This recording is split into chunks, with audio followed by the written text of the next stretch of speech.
बोकारो में जैन सिंह हत्याकांड के मुख्य आरोपी विनोद कुमार और खोपड़ी पर प्रशासन ने कड़ा प्रहार किया है। सेक्टर 6 थाना क्षेत्र में उसके अवैध कार्यालय पर बुलडोजर चला दिया गया।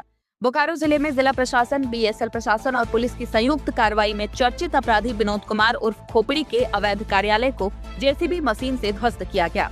ये कार्रवाई बीएसएल संपदा न्यायालय के आदेश और बीएसएल द्वारा जारी एविक्शन ऑर्डर के तहत की गई है।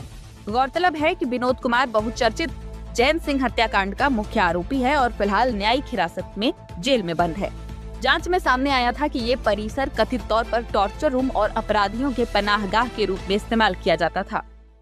ये विनोद कुमार जो एक आपराधिक तत्व हैं, इन पे ऊपर 20 आपराधिक मुकदमे हैं गंभीर, और इनका ये सेक्टर 6 अंतर्गत एक यहाँ पे इलीगल पोजीशन में इनके द्वारा एक बनाया हुआ स्थान था, जो एक तरीके से एक पनाहगार के रूप में जो उनके मतलब कि संरक्षण में जो रहते थे लड़के, उनके लिए एक पनाहगाह था यहाँ पे। तो उस जगह को बीएसएल के द्वारा आज एक एविक्शन ऑर्डर निकला था। उस एविक्शन ऑर्डर को एग्जीक्यूट करने में जो हम लोग हैं यहाँ पे सहयोग कर रहे हैं और बिल्कुल शांतिपूर्ण तरीके से यहाँ पे सारा चीज़ चल रहा है। क्या मैसेज जाएगा? हाँ, मैसेज क्या जाएगा? मैसेज यही जाएगा कि किसी भी आपराधिक तत्व का मनोबल को नहीं बढ़ने दिया जाएगा। अगर वो किसी प्रकार का गलत मंशा रखते हैं तो उनको बिल्कुल उन पर ठोस कार्रवाई होगी और उनको बख्शा नहीं जाएगा। पुलिस के अनुसार आरोपी के खिलाफ करीब 20 गंभीर आपराधिक मामले दर्ज हैं। अवैध रूप से बनाए गए इस परिसर में आपराधिक गतिविधियों का संचालन किया जाता था। दिलचस्प बात यह है कि आरोपी ने चास नगर निगम मेयर चुनाव के लिए नामांकन भी कर रखा है। देखिए, बार बार नगर सेवा विभाग में शिकायत आ रही थी इस कंस्ट्रक्शन को लेकर के। उसी के तहत बोकारो स्टील ने केस फाइल करके स्टेट कोर्ट में एक प्रक्रिया के अंतर्गत इसको हटाने का आदेश दिया स्टेट कोर्ट। ये बोकारो स्टील की ज़मीन है, पता है।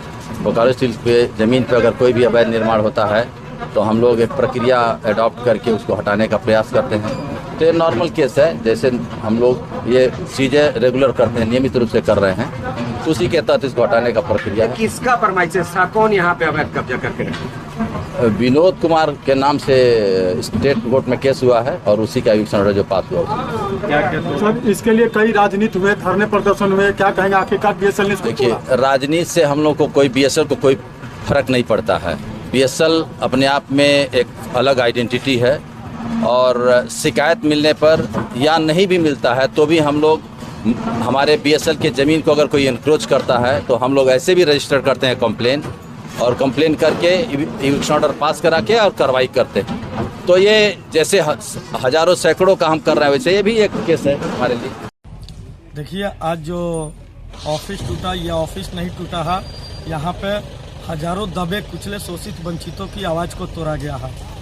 जैसा कि आप लोग देख रहे हैं कि नगर निगम का चुनाव है और इस नगर निगम का चुनाव को कैसे षड्यंत्र के तहत बाधित किया जाए, इस पे ये लोग काम कर रहे हैं। हमें स्पष्ट रूप से दिख रहा है और बोकारो की जनता जो है देख रही है कि यहाँ पे विनोद कुमार जी जो है महापौर प्रत्याशी चास नगर निगम के, वो जीत रहे हैं। उस जीत को कैसे षड्यंत्र के तहत इनको ध्यान को भटकाया जाए और इसको भटका करके यहाँ पे ऑफिस तोड़ा गया। लेकिन इस ऑफिस को तोड़ने से हम लोग जो है कमज़ोर नहीं हुए, हम और ज़्यादा मजबूत हुए। और उन सभी जिनको अपेक्षा है यहाँ पे हम लोगों से कि यहाँ पे न्याय मिलता है, उनके लिए दिन रात हम लोग काम करते रहेंगे।